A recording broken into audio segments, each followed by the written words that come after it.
How we doing today, brother? How you doing, Leighton? Good to see you, man. Yeah, good to see you too, brother. It's been too long, way too long. Yeah. So, very excited to hear about the work that you're doing with Kev. I mean, that was some really cool stuff that he brought back, and I don't even know where to start.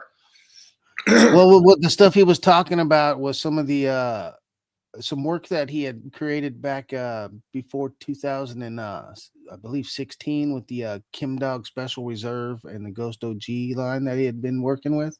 When I did his Wonderland Seed series, he gave me a bunch of seeds at that event, and I've been working with that seed line since that time. So since 2016, I began selection with the Ghost Kim Dog Special Reserve line. I used it to breed, I believe it was 9 different cultivars. I was testing to see which direction that line wanted to breed naturally. Like it wasn't going to bring gas, wasn't going to bring fruit, wasn't going to bring sweetness or something.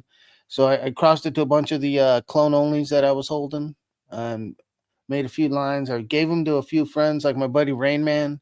He's a guy he's probably tested 50 or 60 different crosses I've created. That dude's lives out in Michigan, and he's a one of my best friends. That dude knows good weed 100%.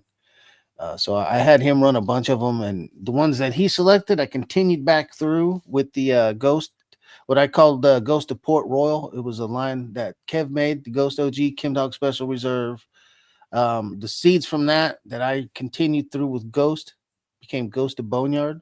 It's a Ghost OG back cross one that I was line breeding to try to bring in homogeneous traits of OGs, which in my view are tall, stretchy plants that are heavy on gas, extremely potent. They're weed that work very well for some of my medical needs. I find it real hard to stay concentrated on many things. If I don't smoke certain kinds of cannabis, my brain just wanders. Yep. So I've been using those to breed for that kind of medical issue for myself. With OGs have always helped me, but keeping clones has become something that it's extremely difficult in my physical state these days. So I wanted to put it in a seed line. So if I ever needed to grow something, I didn't have to fucking keep a clone, buy a clone, search a clone. I Yep. could just pop 10 seeds and decide which one to keep or just grow them all. There you go. Now, didn't he also give you some stuff that he got from the Far East recently, a couple years ago? No, I'm not one of the people that he gave from that stuff. All the stuff he was mentioning was the Ghost to Port Royal work that he gave me and the Kim Dog Special Reserve continuation lines that he was working with. Some of those other stuff, like the Red Lip Puck stuff, I do have some of those seed stock. I have not began work on those. Um, those are some killer lines. I've seen a lot of people doing work with those. That stuff comes directly from Kev's work. But all of the stuff that he selected from that Middle East journey, no, those are work that he's passed through to other folks. Got you. Got you. Well, let's talk a little bit about the lines that you have worked. What have you gained out of those? I mean, what level F are you at with them? Well, I've done a back cross one, a back cross two, then I did an in cross with the back cross one and back cross two. So I've done, so it's a Ghost of Boneyard, then there's a Ghost of Boneyard F2, open pollination, and a continuation with the number 2 female. I've done the back cross one times the back cross two, the progeny of that back to the back cross one again. I've done about probably 14 different crosses with that Ghost of Boneyard, going through a whole bunch of different clone onlys and then back crossing to the original one. I've done it with Star Dog, Kim D, Kim 4, Kim 91, Trinity, the Diesel number 1, which is also the Day Wrecker headband, uh, Sour Dub, and the Mac 1 Space Cheese cross. All of those I've done multiple back crosses through my Ghost of Boneyard. Okay. Oh, and the SFVOG also. And it's all to try to put different OG clones that I've had, or the clone onlys that are diesel in flavor, gas in flavor, the all those I'm trying to get into a seed line to have those traits. I'm not trying to replicate a clone. I'm trying to pull in the traits that they breed true for, since I've found out do my other breeding work, which traits that a lot of these plants like to pass. So it's kind of easier for people to search through these to find something that they too could use to breed easier into lines that they like. If they enjoy gas, instead of finding one seed in a fucking pack of 10, you should be able to select out of those 10 which one's the best version of that, not just it's the only one that represented as such. That's what I've been putting all that work into. And then using those to do regular crosses and then doing some fem crosses through my one hitter quitter to get reciprocal versions of each one to try to lock in to see if certain traits are being passed on the males or the females. So I've done Gotcha. a few of my crosses also with those. That's badass, dude. And then doing the FEMs, that's what I've been like. This stuff I showed here, this is my reversal spray. This is what I've been using to do all my FEMs. There's a lot of breeders out here that have been using this also. And that helps everybody that's doing breeder work lock in traits through doing self work through plants that have homogeneous traits. If you can lock those in much easier doing an S1 than through filial breeding or back crossing.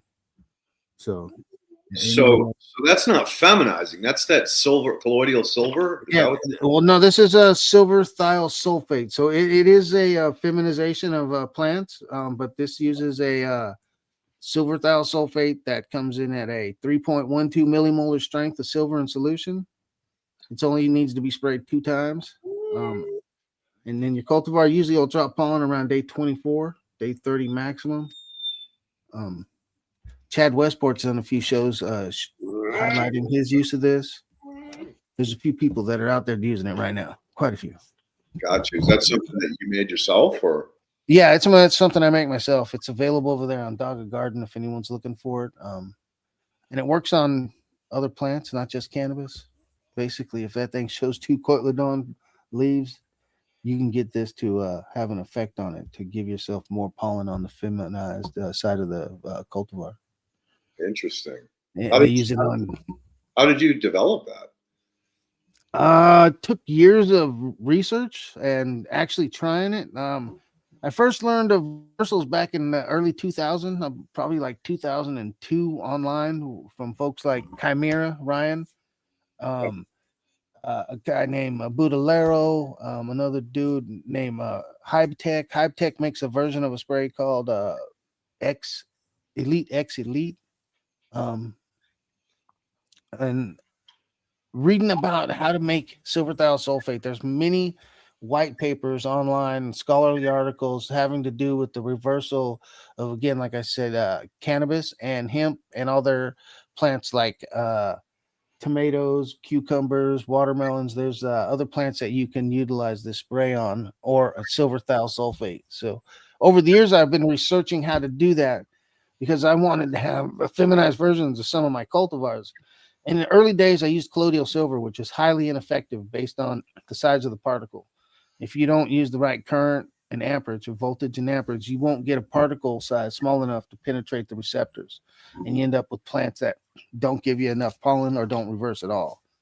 And then with the sodium thiosulfate, most of the people online, what I saw, they were telling people to basically add so much water to this mixture that it was like 900% weaker than it was supposed to be. So I started doing some tests on my own cultivars that I produced next to some of the clone onlys that I've been holding for years to see if I could make a spray that went from, like, they wanted me to spray every 3 days with the old stuff until I saw male flowers. And in my mind, that's just too much work. Like an average cannabis guy's gonna skip a few days. They're gonna miss a few days.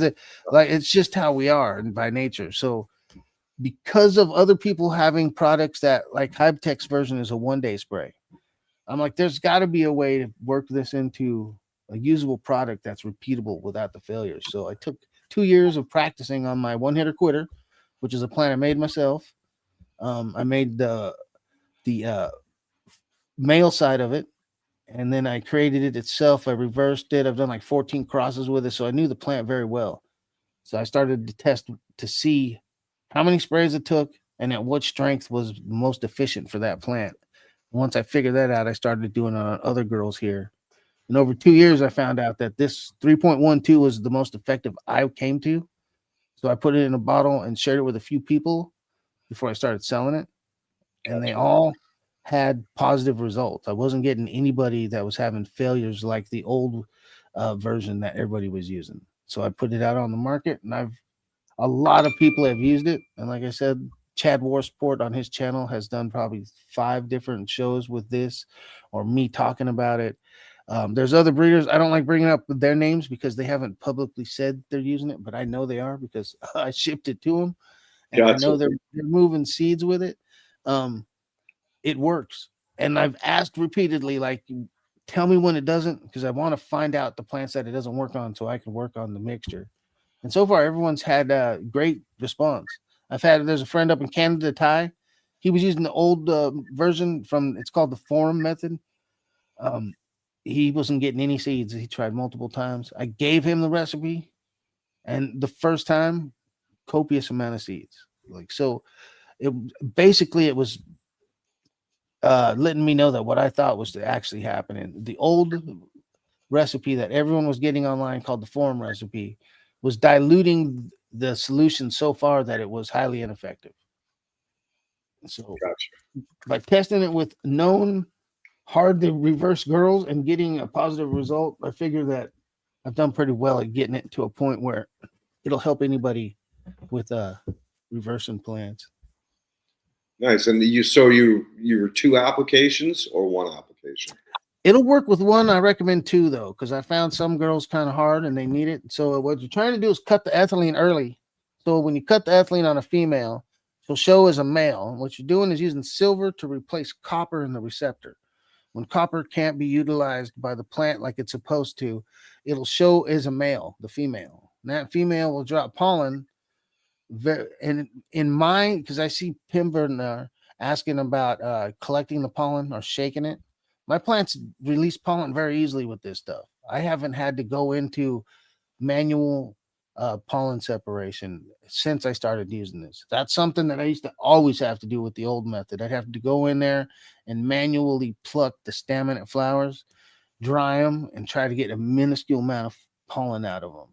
With this stuff, it falls like a regular male. It just doesn't produce as much from what I've seen. But I've had full reversals. I can show you guys some pictures of that. So it doesn't have the little balls then. It just all you're getting is the flower. You're not getting. No, here, I'll show you. 1 sec. Okay. I'll show you exactly what the plant looks like when it's dropping pollen. I should have sent them to Ken earlier. Sorry. So here's a fully reversed. This is an LA Pure Kush. This is a clone I got from Kevin. Okay. This is her fully 2 treatments, fully reversed. This is yeah, you can see all the pollen sacs at the bottom. Yeah, see, these are the sacs here. So these will open up freely. They used to have to go in there and manually select each staminate flower and dry them and have it fall. With this, I'm having a very high success rate of the pollen actually just opening up and falling. Man, here, let me pull this color down. With the pollen just falling out onto the leaf. So once you get to a certain point, you just shake it and she'll drop pollen on them. And I'm not the only one that's in there. This is my one here, Quitter. So I've got 3 or 4 different females in here that show. This one's just about to start opening everywhere. Yep. So yeah, and you can collect. I recommend people collect pollen. It's kind of hard unless you've worked with your females multiple times to know when to line up the reversed female to the girls that you're actually going to pollinate. So if you're not doing a whole room of, say, Bubba Kush where you reverse one Bubba and pollinate all the Bubbas, it's hard to go. I'm doing Bubba, I'm doing Blue Dream, I'm doing Haze. Each one of those has a pollination window that is so far apart you may not be able to put pollen on all of them correctly and get a mountain of seeds that you'll be happy with. So if you reverse your plants, collect the pollen and save it, you can go through and do selective pollination whenever you want and have that available for doing back crosses to that same plant without having to keep a clone. There's a lot of benefits to utilizing pollen storage, and pollen can last for years. Like I started my boneyard seed company with pollen I had stored for 6 years. So it's not hard if you learn how to store it and put it in a jar and not fuck with it. It'll be there when you need it. Interesting, because everything I've ever heard about pollen storage is it's a nightmare. I never really had a lot of issues. I like to use a trim bin that has a screen of 150 or a 100 micron, and shake the plant over that. It'll basically remove most of the green material from the plant, and that's what's holding most of your pollen or your moisture. The moisture is what's going to kill your pollen. Right. And once you do that, you can put it into a vessel. And I use little jars that have Keurig coffee containers glued to the lid that are filled with desiccant. That way, the desiccant never comes in contact with the pollen, because then it'll stick to it and ruin it. Right. If you keep it suspended above the pollen, it allows that stuff to stay completely dry, and it never comes in contact with it. I've wrote an article on this. I've shown videos. There's some of my Instagram posts on it. I did a article for the Ganji Air back in like 2019, I think, on pollen storage. I believe that's who I did it for. Got you. Yeah, because in past experiences, people have always said it's a problem because of, like you said, the leaf tissue is holding so much moisture that it gums up the pollen before you can even really get it safe. So online, if you look up USDA vacuum pollen technique, they show a video on there. It's specific to hemp farmers that they've shown how to use a backpack vacuum and different micron filters to hand collect pollen into vials for storage. And they show them using a 100 and a 10 micron filter. So I don't have my full vacuum here, but I've got a hand vacuum that's right here. It has an end that goes on it. The end has a handle that sticks out about a foot. On the end of it, I put a 100 micron filter. So act like this at the end. You put 100 here, and on the other side, you put a 10 micron. When you turn on the vacuum, it sucks up against the plant, and all the plant material gets stuck against the 100 micron. All the pollen falls through and gets stuck against the 10 micron. Since cannabis pollen is larger than 10 microns, but smaller than 100, you end up with a whole section filled with pollen. And you can take that pollen from your vacuum and save it that way. You're just using, and it's dry then. As long as none of that green particle comes through there, pollen off the plant is dry enough to be stored instantly. It doesn't need to go through an oven. It doesn't need to have desiccant used to dry it. I just use desiccant to keep it from having moisture change from when I take it from the freezer or the refrigerator and put it on my counter. I don't want any humidity to have any chance to get to my pollen. So, yeah, there's a video that they directly show them using a backpack vacuum to harvest pollen off of plants, and it goes directly into little vials that they use for cold storage, and you can store pollen for years. I've even read where Skunkman Sam said he had pollen stored for like 26 years. Long time. Wow. Damn. That's really interesting. So how much pollen do you store? I mean, do you have like a whole library full of stuff? Not anymore. I used to have a whole bunch of pollen stored in my freezers. Over the years, I had just used it all up. And just after I ended up in this wheelchair, it became much more difficult for me to harvest pollen from plants and take care of my mom. So I just started like basically giving up on all those little techniques I used to do. In the last 10 years have been real rough on me and doing all the old techniques that I had. So that's why I share them. I'm not going to be able to do this stuff much longer. And some of y'all out there need to have the jump in knowledge that I never had. And the only way you get that is from folks like myself, Kevin, Leighton, Ken, everybody that knows something, even if it's only specific to their garden. It's going to unlock a lock for one of y'all to the point where you're going to be able to jumpstart whatever you're doing and not have to waste decades trying to figure shit out. For real. And it's something Kevin's been talking about a lot. Like working together is where we need to be. Instead of trying to shine as solo entities, we need to shine as a community, and we cannot do that as solo artists. Like, we have to think of ourselves each as either a brush with a single color on it, and that the community that we want to have an effect on is the palette of which we're going to leave our stroke. And if all we're leaving a stroke of is black or red or gray, it's going to be pretty monotone and suck ass. But if we each put our little mark, it's going to have a picture that's going to last forever. That's where we got to be at. We got to be trying to look to the future as a unity, as one entity, and not as separate entities. Because that's just going to make everything stay the way it is. That's why we're losing to big Canada, to big pharma, to fucking the government, because none of us are willing to go, yeah, I don't like that shit, but who cares? I like all that other shit you're talking about. Right? Let's talk about that, not what we don't like, because we're never going to always like everything, but we all love some things the same amount. Let's talk about that stuff. Let's all come together like plants here today. We could talk about one plant, or we could talk about plants in general. That's why I brought up that this works on other things. Like, it's not just about cannabis, even though that's what brought most of us together. What keeps us together is the positivity, and like, we're each a trichome. If we don't stick together, we're gonna get dry sipped right out of this fucking community, y'all. That's what's been going on for years, dude. Is this boiling down to a point where a lot of the information is gone. A lot of the special genetics are gone. Seeds are gone. They're just because of that lack of let's work together.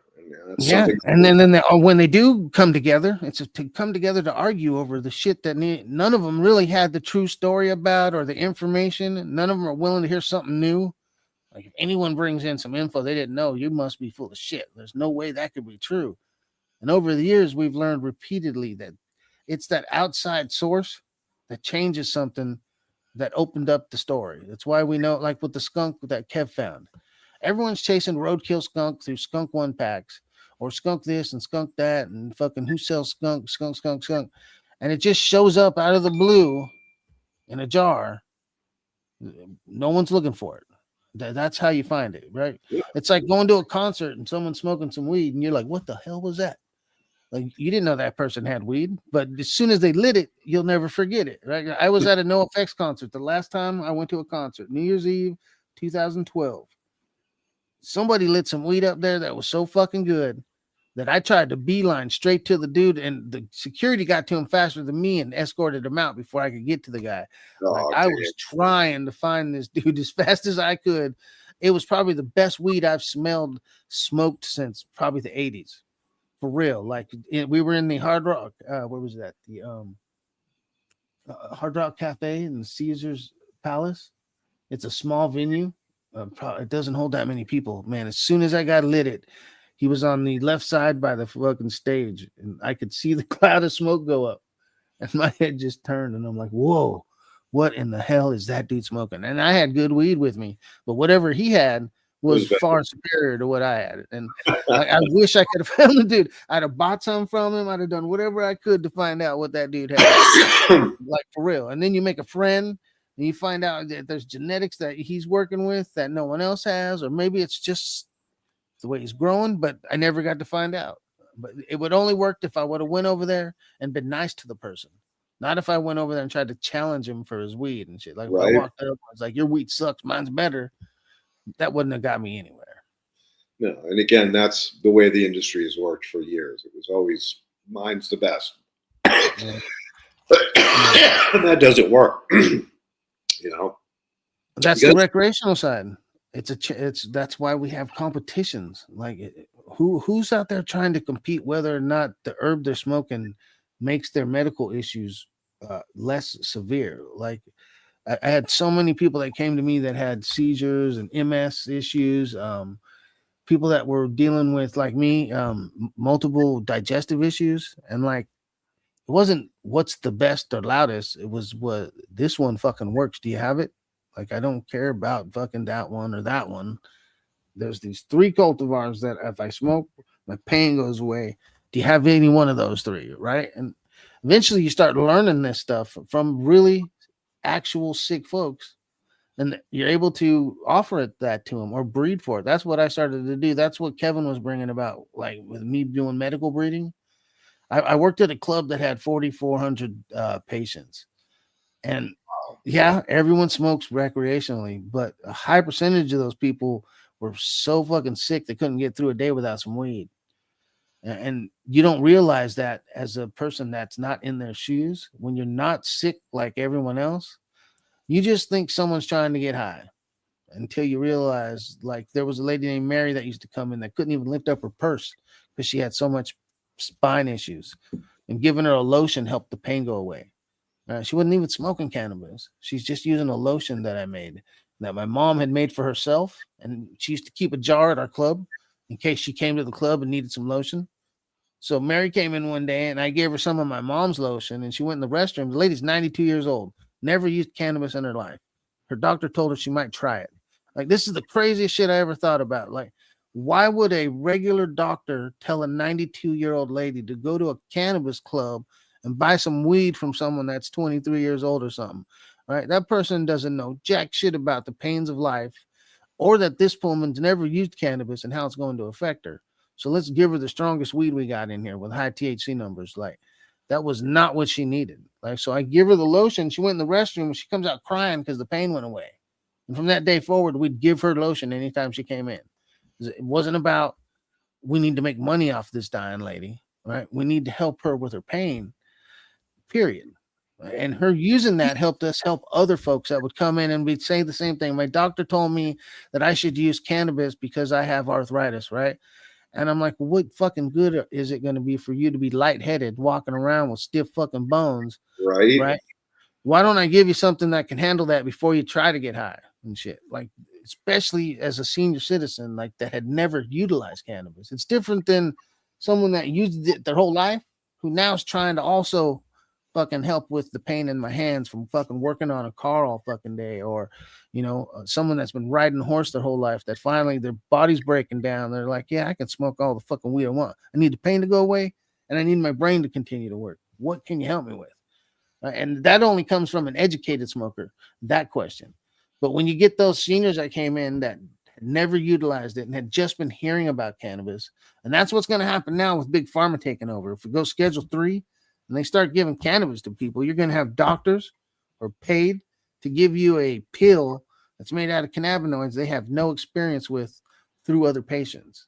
And they're just going to offer people something that when they go home and take it, like, if they utilize it like an opiate, like how we had an epidemic of people overutilizing pills because you use one and it works, and then a year later you got to use 10 to get the same effect. If they start doing that with cannabis, there's going to be issues with people that never used cannabis before. Going from 1 milligram to 100 can be dangerous. Like, it's really not the best thing for someone to do. And that's crazy that you talk about stories like that, because back when Pauline was alive, when we were in Connecticut, she had a lot of patients that she was working with. Once she got together with me, and I opened the doors for cannabis production, oils, flowers, whatever she needed for her work. But she'd get clients that ran out, and was down in New York City and just went to a dispensary, and they gave her, some cannabis, some edibles that were way too strong. And she went home and laid on the floor crying, thinking she was going to die. And she called Pauline after, a day or two and just said, I'm never touching that shit again. And it's like, you got to understand that you're dealing with people that don't know what they're talking about. That's why you want to work with me, a professional. 1 second. Someone's at my door, y'all. 1 second. Yeah.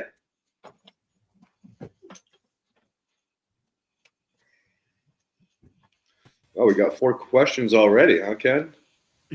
I know. Tony has so much information that he has stored in that wonderful mind of his over the decades of doing this. I know somebody wants to know the recipe for that lotion. There's just so many things that can help people, and it's not just the cannabis plants. There's a lot of other plants that produce results. Like Lily just showed me a list today. I think garlic is the same as opioids or tramadol, or there's so many plants that have effects on the human body, just like cannabis does. But finding those plants and then finding pure, good, healthy of those plants is really hard. And then it's understanding, but Eastern medicine has been using plant medicines for, tens of thousands of years. It's just our Western medicine that's been, so wrapped around the drugs and the pharmaceuticals that's really been the problem that's led us down this path that really is going to be hard to come back from. So interesting that you bring that subject up, but all of the compounds that pharmaceutical companies make were based in plants. They got the plant medicine, and then Rockefeller gave it to his chemists because the chemists realized that some of the compounds they could make mimicked. They didn't do as well, like they never cured you, but the side effects were good in dealing with a symptom, not a cure. And so that's when they pushed into the medical school industry and took it over and basically just handed them all these compounds that were synthetic. And so they didn't cure anything. They just dealt with the side effects, which is crazy. Sorry, we went on a little side loop there. Oh, no problem. The collective showed up about an hour earlier with my order, so I'm sorry about that, y'all. No worries. No worries at all. It's laid back. I see Ghetto Hippie, or not Ghetto Hippie. Someone asked, the Major General asked about my cheese star line, if I made that. Yeah, I did make that. Death Star Space Cheese. It went to Magpie. He's done a lot of breeding work with it. So everything after that is all to Magpie for the work he's done. Yeah, I smoked some of that cheese once. Damn, that shit puts you on your ass. Yeah, that's the space cheese. The grandmother is the UK Luton Exodus cheese mom. That was crossed to DJ's Blueberry F5, and then I used my Space Kush male Angel, named for my father, to make the space cheese. And then that space cheese male I used to do 27 different crosses. I did all crosses, a bunch of stuff: Death Star, Mac 1, Fire OG, Skywalker OG, Headband, Triangle Kush, Pure Kush, Topanga, GMO, Stardog, Kim D, Kim 91, Kim 4, my Mudbone, the Ghost of Port Royal. I did that in 2 different ways, male and female. So I used I used both parents reciprocally, so I could again do to find out which parent was passing more traits, if it was the male side or the female side that was in there. I did a lot of stuff with that. I started that one in 2019 here, but I made the space cheese back in 2006. Wow. And I made the Space Kush great grandparent in into 2004. That's a line I've been working with. I held for so long. 22 years, dude. Yeah, I held it until 2017 when I got sick. I lost the original parents that I kept. I still have the seed line. The Bubba Kush clone I have now, it's this is year 21 I've held with that plant. That's a plant I've held longer than any other clone. I've had that LA Pure Kush from Kev since 2014. I've got the Kim 91, the Kim D. I've had that one. I had that one off and on for a long time. A lot of plants. Oh, go ahead. I was going to ask you, so did you ever play with any juicing? Yeah, back in the day, a lot of, especially for stomach issues. Because again, like being stoned doesn't help when you're I have Crohn's disease, ulcerative colitis. I'm also an ostomate, so I have a colostomy bag. I have a prolapsed intestines, so my intestines hang outside my body. Like I haven't ran into anyone with more like digestive issues than me, and juicing would work better than anything. Smoking, I can't smoke enough weed to make my internal pain go away, no matter what I do. But using cannabinoids in their acid form and not just THC. So CBG, THCV, CBD, they're all superior when juicing for me than any other cultivar or cannabinoids that I found. Like high THC doesn't really help me with my intestines at all. It's just there. So it basically passes through my system and doesn't do anything. Same with if I eat edibles. Like edibles don't stay in my system long enough to have an effect. It seems to pass through me because of the way my system is. If I juice, it goes through quicker, like into my system. Gotcha. Because it's a liquid already. I don't have to go through the digestive process. Most of my body passes stuff through so fast that I don't have it in me long enough to get the benefits from cannabis if I eat it. So I usually would drinking it would do so much better for me. Yeah, I remember Kev was talking about back in the day. He had like this whole community of people that would come up and juice at Wonderland and bring it out to people in the hood to help them because it really worked well. Yeah, like you said, for digestive issues especially, but other things too. I mean, it's a delivery, right? So it works 100% better than smoking. You're gonna end up exhaling most of what's beneficial to you, and most people won't take small enough hit to benefit all the cannabis they have.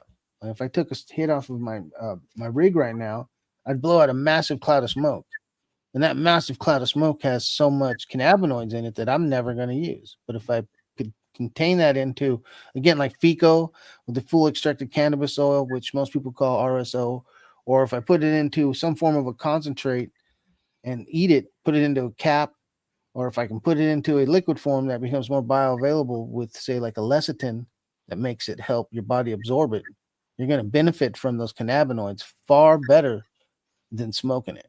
So if I need to take like a 0.25 in weight gram dab, I could have took that same amount and put it into multiple caps to utilize that amount of cannabinoids because I would never exhale it, and it would work far superior.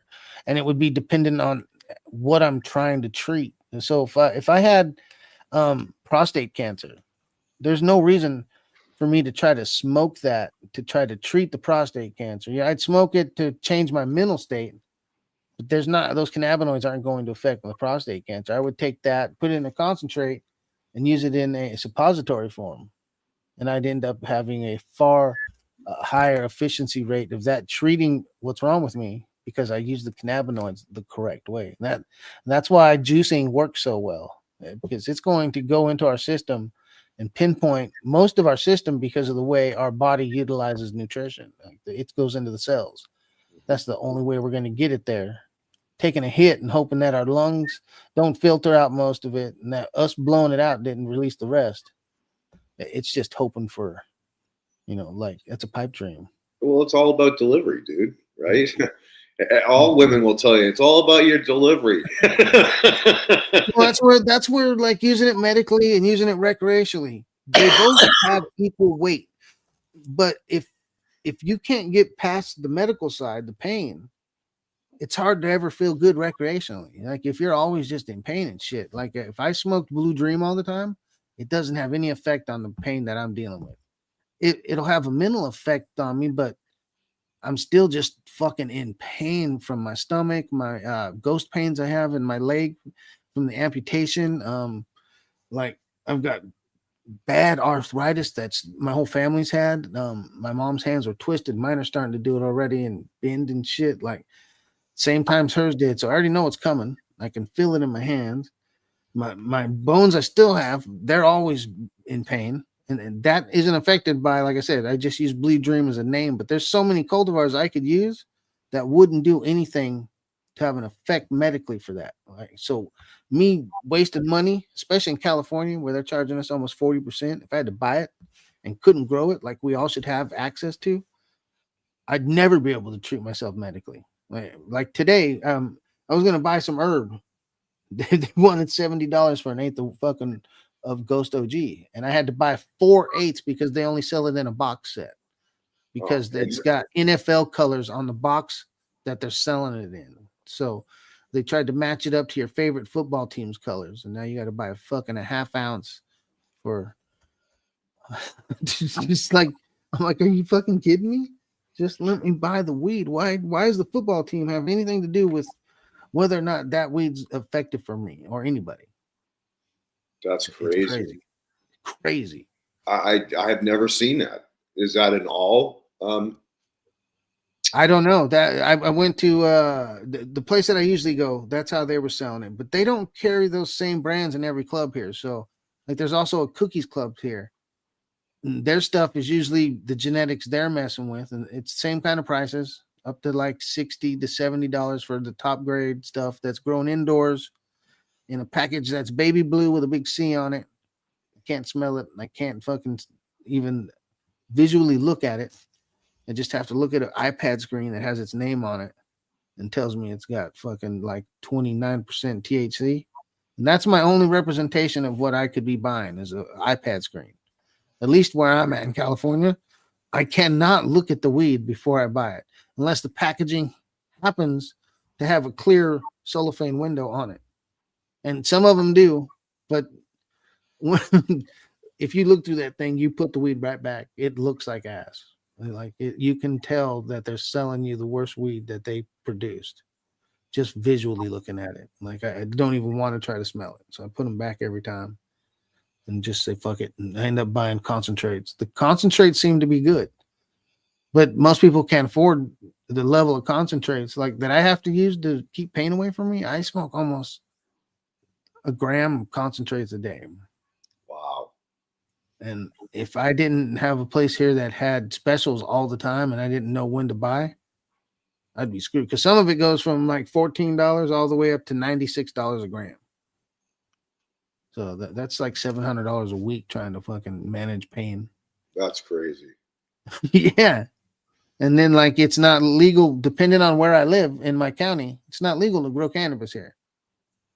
Like they don't want any plants in the area, period. If you're in the unincorporated parts of the county, the unincorporated. So this is out in the woods. Yep. They don't want you growing no weed. If I live in incorporated city where they've got schools and shit, I can grow weed as long as my neighbors don't turn me in. So now I have to make sure that I don't anger anybody around me in any way because somebody's going to say something about my weed. Or at least that's how the old me thinks because I've been busted twice. My mom's went to jail 2 times from cannabis. So in my mind, like I don't want nobody calling the police on me over cannabis. It's the worst thing that could happen. Like, so they put your neighbor and you into a position to basically go against each other, like because of a plant, which is crazy. Well, that's what they want, divide and conquer, right? Yeah. They don't want us working together. And let's face it, they've driven such a deep wedge between all of us that, like you said earlier, everybody just talks about hate. There's no like love or what do we have in common? Like what's our common ground? Which is sad. Well, we all love this plant, and it doesn't matter what brought it to us, but we all love it. Like some of us are here because we got fucked up with some friends when we were little, right? Some of us are here because our parents smoked before we did, and it was just part of our lives. Some of us are here because the doctor told us you have cancer. Cancer may help you, or cannabis may help you. You might look to that. Like there's different reasons, and even though some of those are negative reasons, we're all here for a positive outcome, and that's where we should be looking. Just like you said, everyone mentions hate. Like over the last week, I've been looking at posts, and I can remember.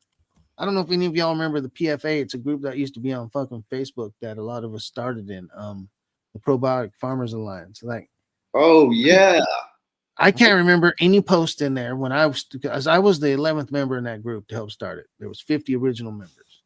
Nobody started a post with fucking haters this or haters that, or like it was always about sharing information, and nobody was negative towards you for sharing it. Like they either ignored you, didn't give a fuck, which is like regular life, or they had an interest in the topic and they tuned in and started offering their side. And that's how all of us learned. Like me, that's how I met Jeremy from Build a Soil. That's how I met Kev, right? That's how I met everybody that I know in the cannabis community. There's Luna from, there's so many people that, Leo from Aficionado Seeds, Mean Gene. I mean, like, I would have never known any of these people if I would have started my posts with hate or any version of challenging another person just to challenge, like troll life. Like, I don't know how we ended up where we are today. Like, cannabis was always, to me, what brought everybody together. Even if you didn't know someone or you felt like you didn't like a dude or any person, if we were all smoking, you didn't fucking look at him and say, fuck you, you don't get a hit off my pipe. Right? The pipe, right? And everyone smoked. No one got in a fight. There was no challenging each other. And by the end of the fucking session, everyone's laughing and having a good old time, and you went your separate ways. Yep. I just don't know when cannabis went from the best part of the party to fucking fuck your party. I'm gonna throw a better party and shit like that. It's a different fucking lifestyle that I never had like any inkling was gonna ever come from cannabis. It's crazy. No, you're spot on. I remember when I first started seeing, and I think it was you posting up saying, "No, we don't hate here. You know, you don't belong in this chat."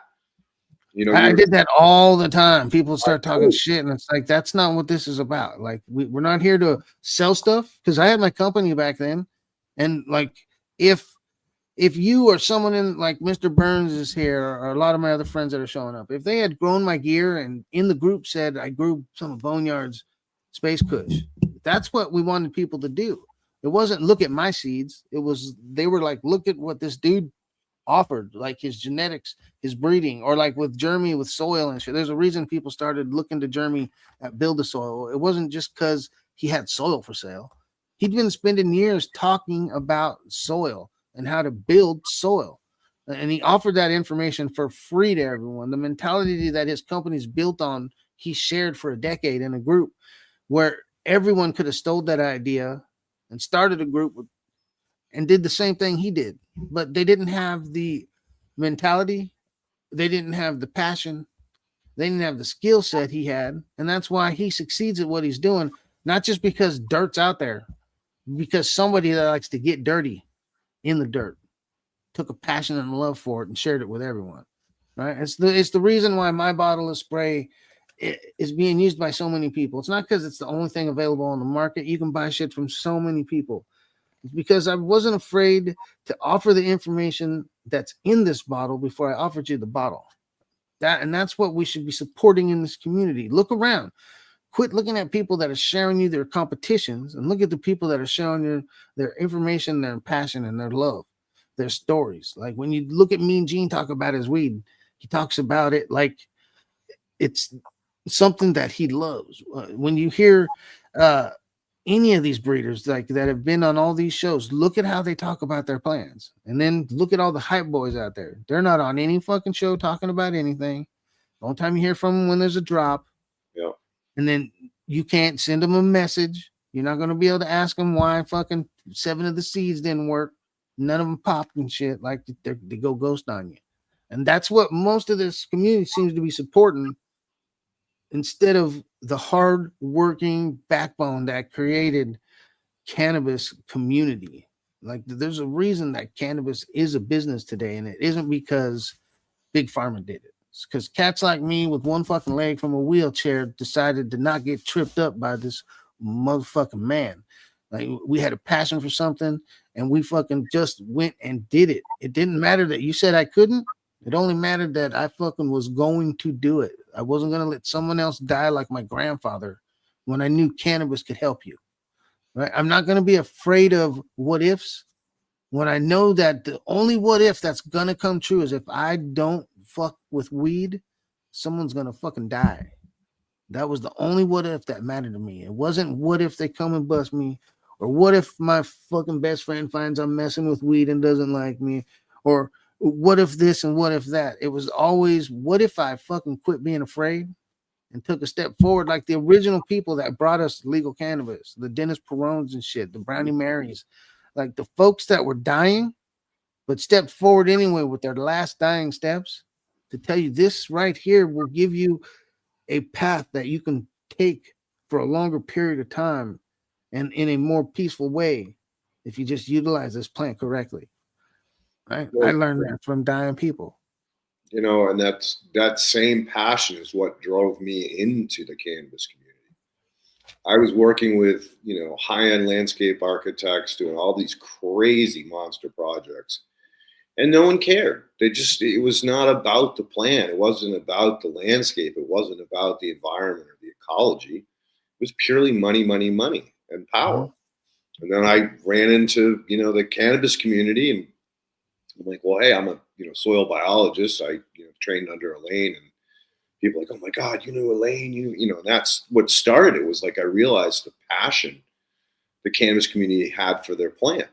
You know, landscapers, all they do is want to fertilize it and cut it, right, and charge you more money. And the cannabis community is like, no, it's all about the plant and the plant connections. And like the first time I met Dragonfly, I was just like, holy shit, who are these people?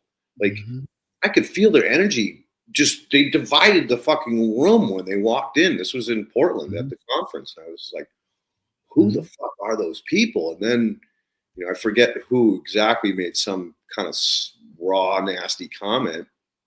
And fucking Kelly just jumped up and snapped and said, what are you talking about? This plant, we have a relationship with this plant. This plant isn't just here to make us money.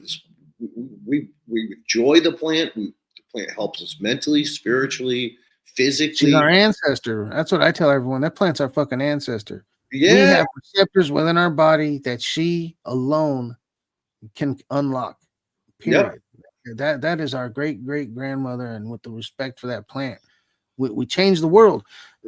Respect and rest in peace to Elaine, 100%. But it was people like her that helped jumpstart a community that had a passion that was hidden for so long. I think that's what it took, because Elaine talking to just folks that had nothing to do with cannabis, she did for days. And until she talked to the cannabis folks, that's who took it. Like, it took us to change the world, bro. They were selling fucking Miracle Grow to everybody. And Miracle Grow started trying to steal the word organic from us, because as stoners, we had power. We had the ability to change packaging. What's written on a bag of soil today at Walmart has changed because folks started tilling soil with their fucking hands, because they started to play with worm castings and mycelium, and because they were more impressed with an organic tomato than getting fucking 50 tomatoes off of a fucking watery vine. Like, that's what it took. And I think it took the stoners that wanted to show they could do it to move this community that far, like to be able to take Elaine and other people like her's passion of soil and building up living entities within it. Like, well, it's owners push that so hard. It changed the world. Like, it literally, you can go to a store now, and again, 20 years ago, none of the words that are on packaging there are there today. It was not like that. They didn't care if it was organic. Nobody get calcium. What? Nobody gave a damn about calcium. Humic matter. What's that? Right. Like, just words that today are part of our everyday language. All of us. Yeah, dude. When I first got out of Rodale and started talking about biology in the soil, people thought I had 3 fucking heads. It was crazy, dude. Like, it took so long for that to really open up, and it did. And I swear, you know, back when I was doing the conference, I'm like, I truly believe the cannabis community is going to be the gateway to these big conventional farmers to understand that there is a cheaper, better way, and that they will get the yields that they want, and they'll get a better quality friggin' product that's loaded with vitamins and minerals, because only the biology can generate those in a plant available form. And it was easy. Like, once the farmers realized it was cheaper, it was fucking easy for the regular farmer. And when I say regular, I just mean the dudes that were fucking with corn and wheat and rice, like people growing food. As soon as they realized it was cheaper to do organics, they were not afraid of the work. They were willing to be working harder than any of us. Them dudes are bust their fucking ass. And they could save money by just utilizing the shit around them. That changed so much stuff on a large scale. Because again, we were like the little trigger in our own gardens and shit, but we don't have the ability to till soil on an agricultural level. That once that started happening, that changed everything. And again, that's going to continue into the future if we continue to push that way. We have to be more interested in our food as a civilization and not just as micro communities. Like we need to be more invested in what our grandkids are going to eat than just ourselves and shit. That like, and we don't do that enough around here. You need to know if your neighbor's hungry or not, and not just yourself. You need to know if your kids are getting enough nutrition out of the food you're feeding them. The only way you do that is if we can each till enough soil to grow enough food in it to eat ourselves and to share. And we'd know that nobody was hungry after that. Nobody's starving. Nobody's fucking short on nutrition. And if we would just, like the way we are passionate about growing cannabis in our tents, we just put another tent in to grow something that we eat every day, our lives would change tenfold. Big time, dude. Big time.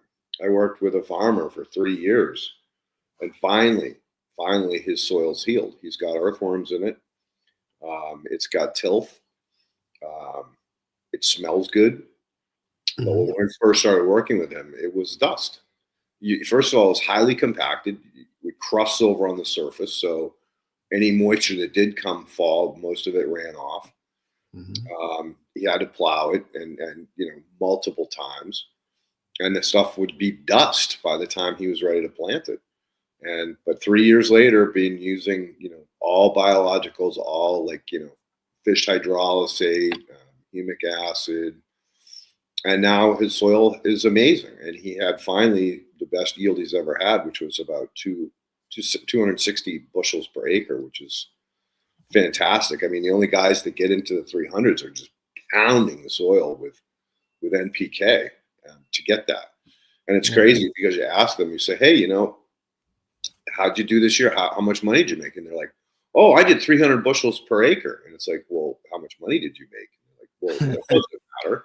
I had 300 bushels per acre. And it's like, well, no, you're doing this for money, not for bragging rights, dude. Right. Yeah. So, that whole disconnect and again, it's the big chemical companies pushing, oh, more is better.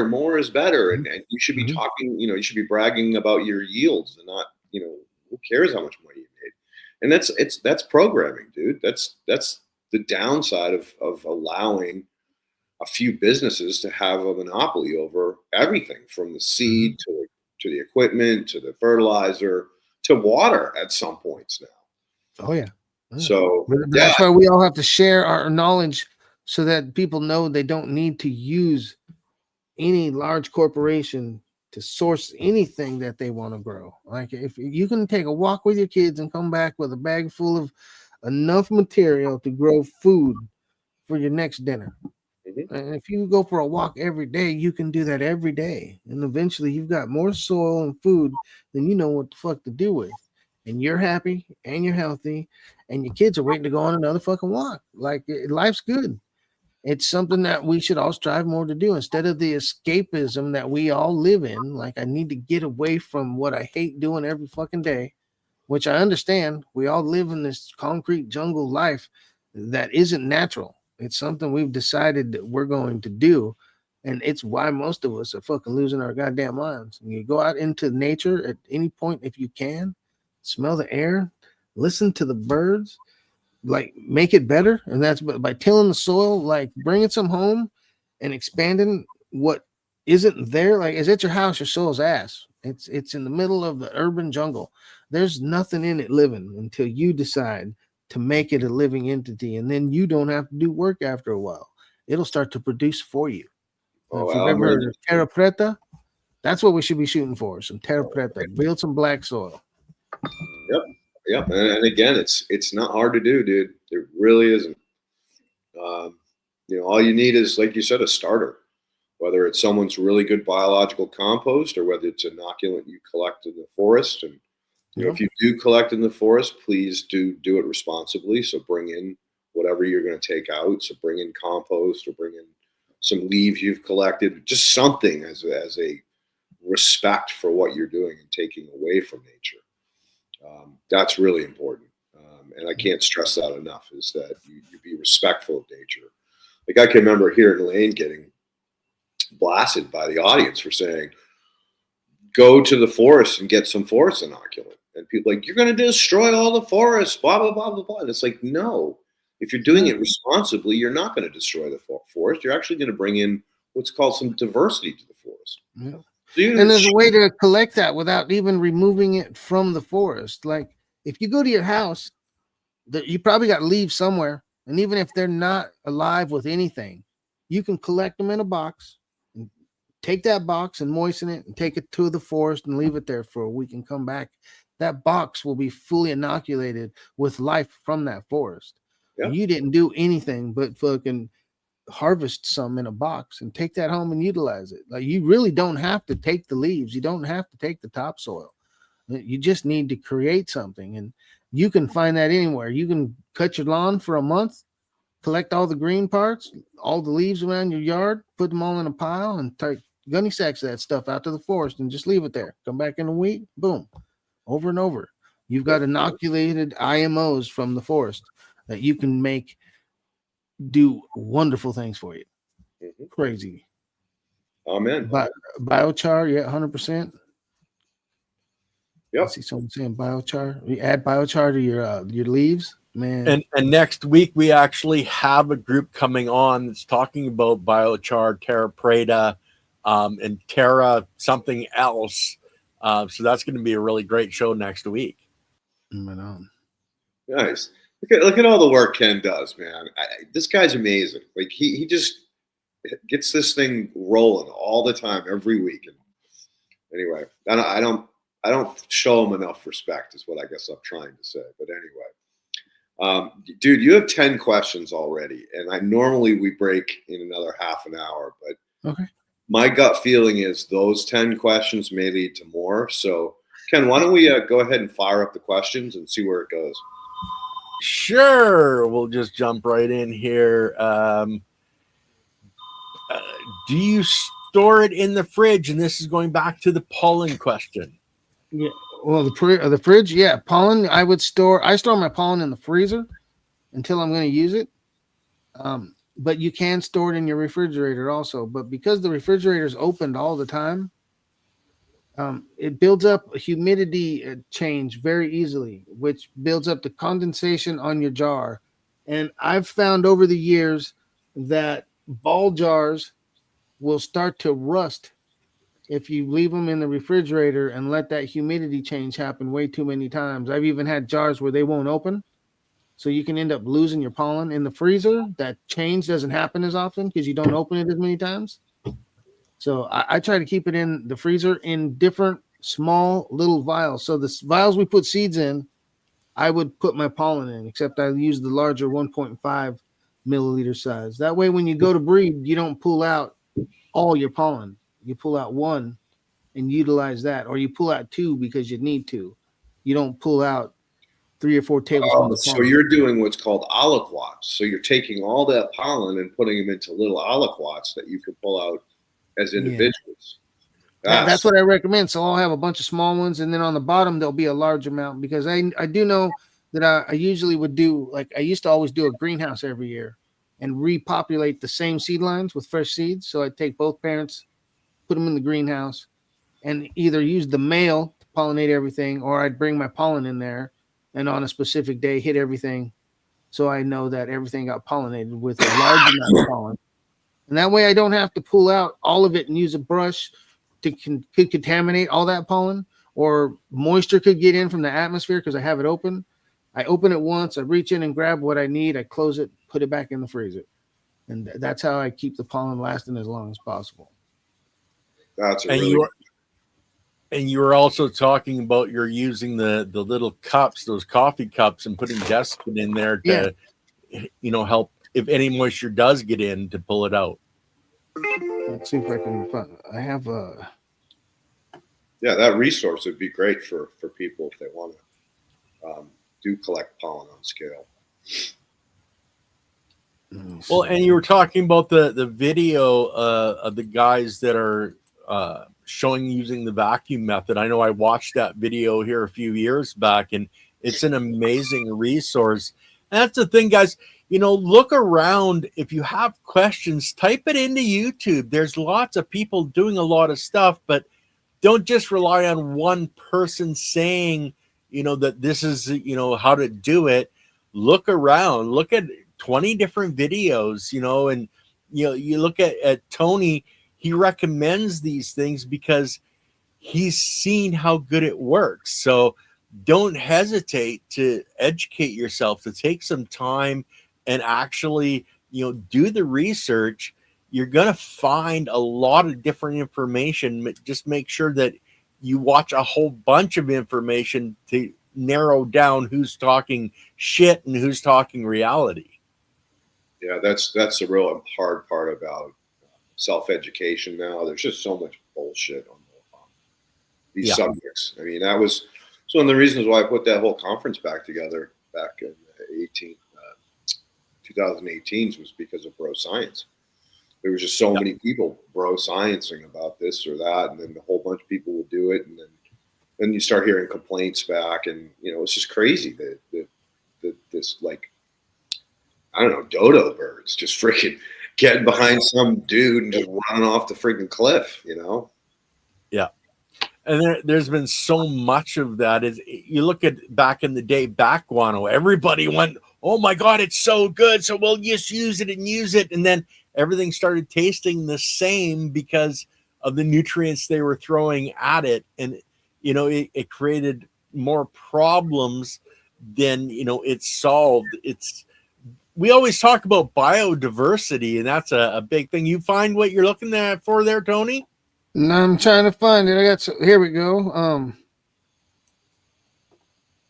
I use that's how I set them up. So that Keurig container is hot glued to the lid. It's filled with large bead desiccant, not the small ones. Large bead. It's food grade. I buy the orange food grade desiccant. So the desiccant can come in blue, green, orange, white. The blue one has cobalt on it. Cobalt can actually reverse plants. You don't want to mess with that when you're storing pollen. So I use food grade orange bead desiccant, and it's hot glued to the lid, and then that lid screwed to the top on there, and it keeps that from actually touching any pollen that would be in that jar. You can actually flash dry seeds this way also, as long as the amount of desiccant in here is heavier than the amount of seeds you're putting inside the jar. Cool. But, like here's it with seeds in the jar. Nice.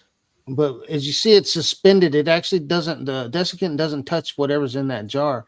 So I can use a quart jar, a pint jar, a half-gallon jar, whatever size jar I want, depending on how much pollen's in the jar. Usually these smaller 4-ounce ones work fine for pollen. And so did you have to make the K-cup yourself, or you just? No, it's just you go down to your local grocery store and buy reusable K-cups. Or you can buy them on Amazon. They're like $15 for a dozen of them. Gotcha. You can buy 6 of them if you need them. I buy them all the time. And what you do is you fill it with desiccant. You click the lid close. After it's been glued to that to the ball lid, you glue it to that first. Fill it, close it shut, and then hot glue it shut so it won't open inside the jar. Because I learned that lesson where I didn't glue the top and I took it and tapped it, and all the desiccant fell out into my pollen. And that's why I no longer use the small desiccant like this here. This stuff fell into all my pollen and fucked me up. So that's why I switched to the large bead stuff. It's the size of BBs, like a 22 caliber BB. Yep. Yeah. It won't get stuck in your pollen. That stuff basically wiped out a whole jar of pollen that I had for about 4 years. Hard lessons. Yeah. Well, that's why I wrote an article on that to show people how to do it. I'd have to find it. It's in my Google. I wonder if I can give you guys a link to it here. Well, and that's why I was saying, listen to many voices and find ones that work for you, and keep listening to make sure that you're not making the mistakes. And one of the wonderful things about a lot of people that I've found over the years is they show the mistakes that they've made so that you don't make the same mistakes. It's like when Tony was saying when he first started doing this, there was no real usable information. Now there is. We just have to take the time to research and find out the right information from people like Tony, from people like Leighton, from people like myself. We've experienced as we've learned, we've grown, we've listened to, scientists from around the world to bring you information that isn't clouded and is reality and isn't bro science. Like when I first started researching how to grow, the amount of bro science, oh my God, it took me months and months to find reality through all the BS that is actually out there. Yeah, it's pretty scary. Yeah. I'll have to send the link to you here. Why don't we go on to the next question? You just keep go ahead. going through it. You can keep okay. So for your spray, Tony, should that be kept in the fridge? Yeah, the spray's kept in the fridge. It's available on Dogga Garden. It'll come with 20 free seeds. It comes with an instruction, and it comes with a sticker that you can put anywhere. The instructions. And how long does it last? I've used it after 18 months, but I recommend folks use it after a year. People always want to store it a long time, and I keep telling them I make it all the time. So just buy it a month or so before you're about to use it instead of buying it 2 years before you're going to use it, because that's what I've been finding people wanting to do. They're like, I might use it in a year or two. I'm like, well, buy some in a year or two. There you instead go. of, the price isn't going to go up. It's not going to change, but it will work. And I just had someone hit me up and tell me they used it after 18 months and it worked for them.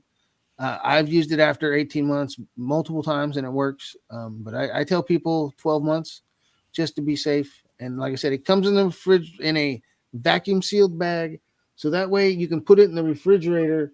And if you have kids, they don't have immediate access to it. They'd have to cut into the bag, open the bag up, and play with this bag, right? And you should have already been able to tell them, like, this is not food.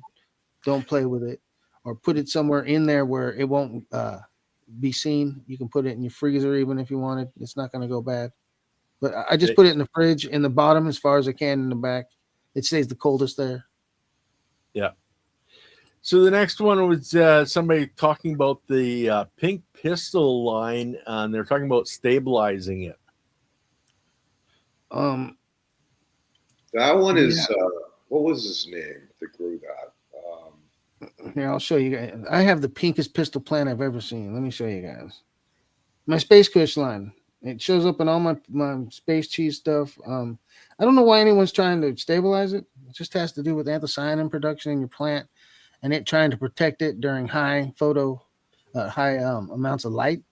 It doesn't get you high. Pinkleberry. That was the one I was trying to think about. Who grew Pinkleberry? What was the name of the guy that grew the pinkleberries? That's what's his name? He's one of my friends. Come on, man. It's right in the tip of the cup. I know. I met him at Emerald Cup, and I was so impressed with what he was talking and the way he was talking about it. Like, why can't I remember his name? Actually, if it's the guy I think I went to high school with, is fucking with homeboy. Yeah, he's got a farm in Oregon up on top of a hill. Oh damn! Look at that stuff. Yeah, that's my Space Kush line. This was grown by Lurch from Build-A-Soil, Zach Branson. This is from his grow of my stuff and my seeds. But that whole line throws pink everywhere. This is it crossed to the Durban Poison, where the pink shows up in the stigma Leighton flower. Nice. It's my Poison Toad. Here's another one from it. Cool. So we better go on to the next question, guys. Well, hang on. I got one more for Tony. Tony, back in the friggin' day, we used to get this weed in seal meal, crystal clear bags that had purple hairs running through it. And it was only like available. It definitely came from California. Definitely came from NorCal. But I don't know who had it, because we had it for like 2 years and then it never showed up again. Do you remember anything like that? There was dark purple hairs. No, I don't remember seeing dark. I've seen some blue stuff, but never really dark or purple. Interesting. No, I figured I'd I ask. don't remember. No, I don't remember. That'd be fucking cool though, for sure. Yeah, But, man, at the end of the bag, right? When you finish the bag of weed, there was always just a ton of purple hairs in the bottom. It was just fucking crazy. Keef, we called it. Yeah, the dry sift on the bottom. Yep. Yeah. Hell yeah. The Bubba Kush does that. It just drops it when it's dried correctly. Man, that stuff, that and the pure Kush. Man, why can't I get? I know the guy you're talking about. I don't know why I can't remember his name. I can picture him perfectly. I could totally picture him. Well, here's the one for you, Leighton. Leighton, how are you feeling these days? I got my good days and bad days, silly. I'm still dealing with the blood pressure. I got to get it down. I'm on 3 mushroom extracts plus the herbal remedy you suggested, and I've got an appointment with a naturopath on the 11th, and she had suggested cayenne pepper extract and something else, which I haven't ordered yet, but I'm going to order them hopefully tomorrow, and so that I'll have them when we have our consultation. But yeah, I wish I could get it down so that I felt normal. Because right now it's like I'm fucked, like dizzy, loopy. Not a fun place to be. Yeah, that's Josh. Is it Josh? Kaya. No, it wasn't Kaya. Kaya was up in Bellingham. It was. No, it's not Josh. Dude. Well, you guys are thinking about that. I wanted to. This is the thing that Lily sent me. I don't know if you guys can see it too well, but it shows ginger for ibuprofen, aspirin, turmeric, morphine is the cloves, paracetamol, tart cherries. But it's a list that Lily found that matched, tramadol, which is a painkiller, peppermint. So it's basically giving you the plant to the medication. So I just thought I'd throw that up for people if they wanted to take a look at it. And it's Body Health Tabs is the channel that put this out. Nice. Good resource, Silly. Oh, you wouldn't believe the stuff that she sends me. It's not just funny, making yourself laugh. It's really useful information for people that can help. Tony, are you ready for another question? Always. Okay, bro. Somebody wanted to know if they could get the recipe for that lotion, if possible. So Mirko Matic, do you know how to make FICO RSO, full extracted cannabis oil? If so, that would be the base of what you're using. The easiest way for me, for folks, so you don't have to fuck around with a lot of fucking potions and shit. There's a line, the brand called Biotone. Biotone makes a few lines of seed oil, natural hot rock massage oils and lotions. And I've been using that line for probably 25 years to make different topicals. And I use that infused with concentrate. So you can either use full extracted cannabis oil, or you can use just like what inside of these concentrates. Mm-hmm. And by decarboxylizing it, you can have that activated in I do it in a double boiler, or even sometimes you can use I have a vacuum purge machine. So when I'm making FICO, I can vacuum purge it to begin the decarboxylation by putting it under multiple atmospheres. Yeah, Nesman knows right there, because I've shared this with people. When my mom was passing away, she wanted me to finally let people know what she had been using so long, because she no longer was selling it, and it wasn't about like making money and shit. She knew so many people were going to try to use this to make money because of how long I'd been using it and bottling it, giving it away to people. So she didn't want no one knowing what it was, because people were just buying any lotion. And there's a lot of lotion out there that I wouldn't put on a sick person, especially with like skin cancer or other skin ailments. Like you want to have the healthiest topical you can put on yourself. And the stuff I got, it's got jojoba oil in it, coconut water ester, sunflower seed oils. They're natural products that aren't going to have like aluminums and shit in them, things that can really fuck your skin up. I used to use it for people that had psoriasis. My mom used it every day for arthritis for 25 years. It works great. You know, that was something that Wendy Hornberg would talk a lot about. She made a bunch of different topicals, and it's all about shelf life. Is that if you're using products like what Tony's talking about with the biotones, they have all of the right formulas, so it doesn't ever start to rot.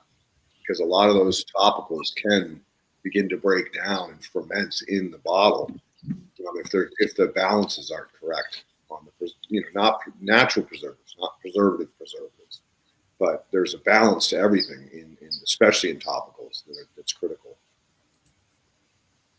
Yeah, a furtherance of that question, he said, thank you. It's for a friend with arthritis. What percentage RSO? That comes down to the person and how much pain they're in. So I've found that it really doesn't need to be strong as a topical. It's better to have it at a lighter strength and just use it more often than try to make it super strong, because I found that even though, like, if I went from, say, 100 milligrams in an ounce to 500, it didn't last longer. You might get a little bit more pain relief, but it still only lasted for maybe an hour to 4 hours. So I would rather use the smallest amount that's effective so that I can stretch the amount I have the longest. When it's for pain, I want it to work for as much time as fucking possible.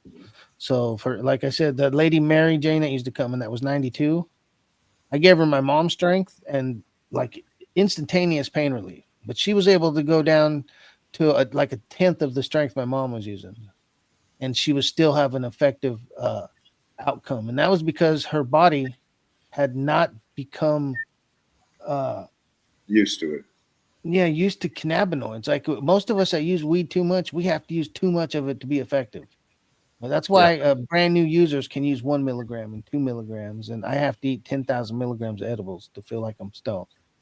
Right? I have utilized cannabis incorrectly as a recreational human to the point that now that I'm a 100% medical person, it's hard for me to get those effects from weed without looking like I'm being absurd with cannabis. Like, nobody should have to smoke a gram of concentrate a day to be having an effective outcome with their pain relief. Like that. You're getting in touch with your Willie Nelson side.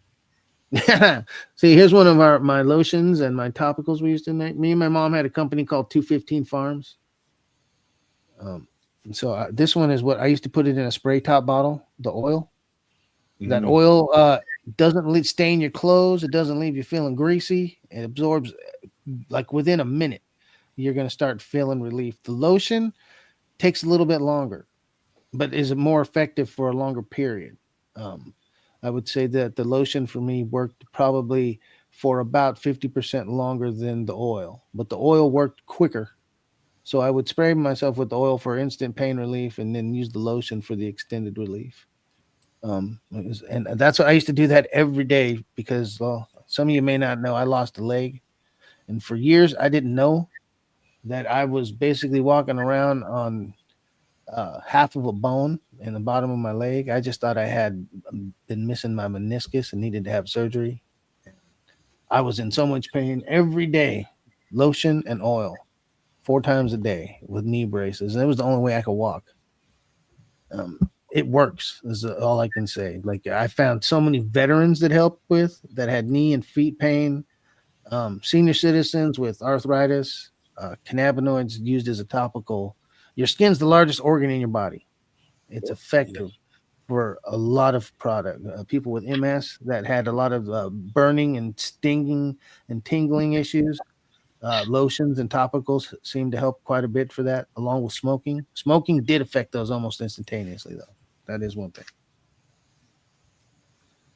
Okay, we'll go to the next question here. Can you tell us more about what you discovered about the skunk number 2? I have a red herring skunk from Kentucky. Red hair skunk. Well, it's not what I found. I was just trying to put it out there that people aren't aware that there's multiple lines from older abductions that carried the name skunk. There's just so many people looking for either the word roadkill skunk or skunk one to try to find a profile that you're never going to find in those plants labeled that because they didn't come from there. So with the skunk too, if you do, I've posted on this for a while. A few years ago, I posted some stuff that came out of High Times that showed a mock-up of an old seed catalog that also mentioned the skunk number 2, which led to Todd McCormick talking to Sam before he passed away about it and him giving him information on it and others.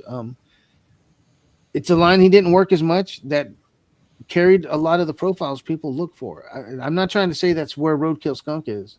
I'm just trying to show people that if we would open our minds to older genetics, we'd find what we're looking for more readily than trying to look through something labeled that went through 45 different people's hands. And most of them didn't spend enough time trying to make sure what they were looking for were in the seeds they produced. They were just producing seeds. Mm-hmm. And that's why we fail so much at trying to find something we're looking for. And it doesn't have to be skunk. It can be any of those profiles. But without knowing the gene pool that you were buying sacks of weed from, buying packs today with the same name ain't going to ever get you to that same weed, hardly ever. Yeah, it was interesting that Kev said that out of the blue, that guy called him and said, "Hey, I think I got it." And even if that pack of seeds on it said fucking bubbleberry fucking micro cream or any other name, the smell that came from it. And that's what they found. Like, he still would have called Kev probably and said, "I don't know what the fuck this is. We need you to look at it." Because that's what we should be doing as geneticists, as plant breeders. There's people that love a plant so much that we're willing to spend lifetimes trying to reproduce and create stuff. But I kind of think that's where we're failing so much. We're trying to reproduce stuff that's either gone or already here, and we're looking in the wrong place. We're wasting too much time. Like, we have access to so many different seed lines now. Like, you brought up Kevin stuff at the beginning of the show. That's the building blocks of how we got to roadkill skunk and sour diesel and bubblegum and shit. And instead of trying to find stuff from 10 years ago to do it, why not dive into the original stuff that gives us a wider population of genetic availability and line breed it into new seed stock? It doesn't matter if it came from Jimmy Jones in fucking Colorado or me in Northern California. It's coming from the seeds. And the plants never lie. I was saying, if you smell a plant and it smells like bubblegum and you got a male that smells like, and you cross it, they're going to produce seeds that have bubblegum in them. But that doesn't mean you made a bubblegum seed line. Now you have to line breed that. You'd make F2s and F3s and F4s, or you start to reverse the females to lock in their traits and then breed them back to their brethren. Like, that's the work we should be doing as cannabis breeders. Do what the crop steering folks did 100 years ago. Do what got us from maize to corn, right? Figure out the correct path to the end instead of posting a picture of a plant you found in 1,000 seeds and telling everyone it's the one. Right. Okay, so our next, you got something more to add? No, that's it. Okay, the next question: does juicing cause the mental or the mind-altering effects, though? Not much, because you're using the acidic form of the cannabinoids. It's not psychoactive. And see, just juicing alone is not what's going to work.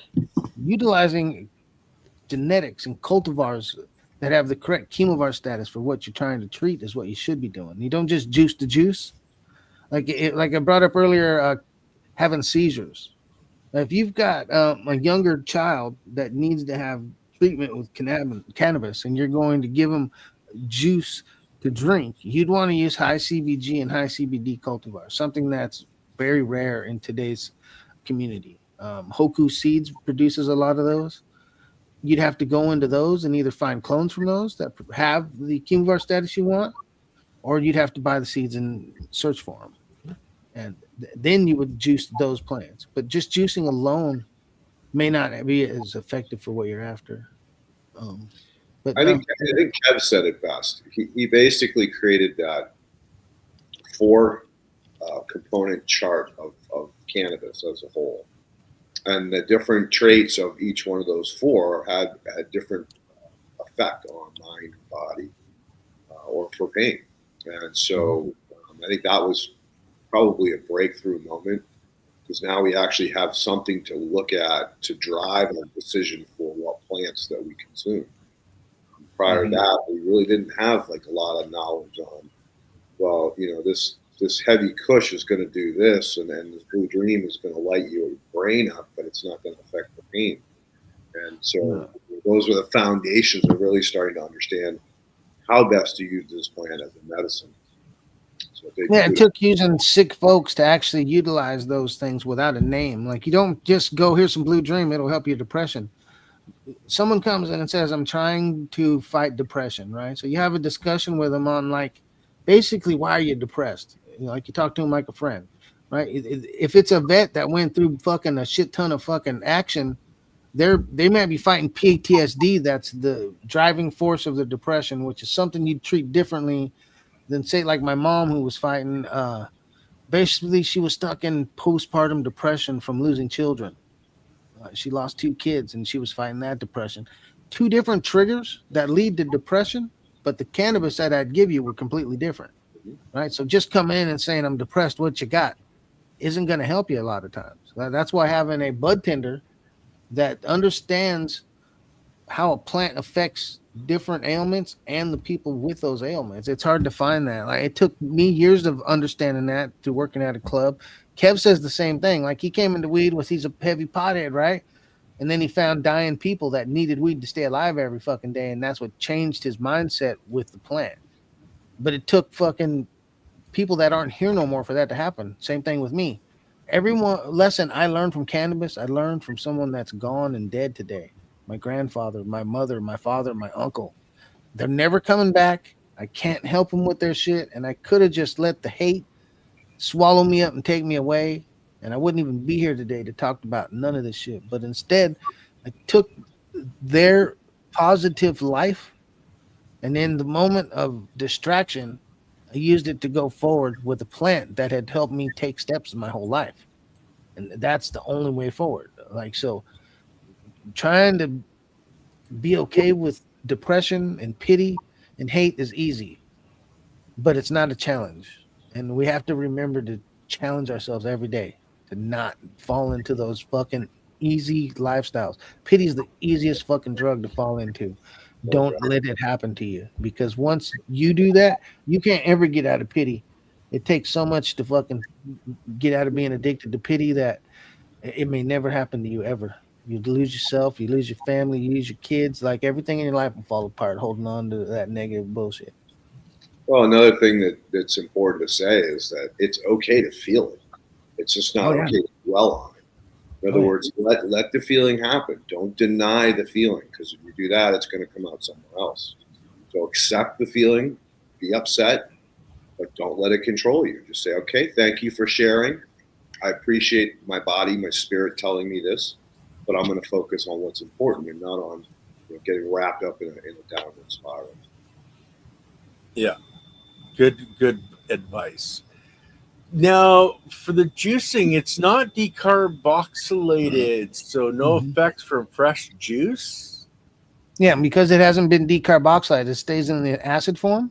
When it's in the acid form, it's not psychoactive. Yeah, but some people are ultra sensitive to cannabis. I've found people that get an effect from non-THC cannabis. So that's why I say, even when you haven't decarboxylized it specifically, folks that don't use cannabis will have an effect. If you try to give a baby juiced THCA cannabis, that kid's gonna fucking have an effect. So all the science says it's not psychoactive. You give the wrong patient too much THCA, and there's gonna be a fucking huge issue. I've seen it hundreds of times, and I've had other folks that I trust in this space seen it hundreds of times. So just utilizing science, it's like people that are always telling me that fucking all I want to do is read and learn the white papers and it's more about the terps and how the weed smokes. All that's true. But without the knowledge, you're just stuck on stupid.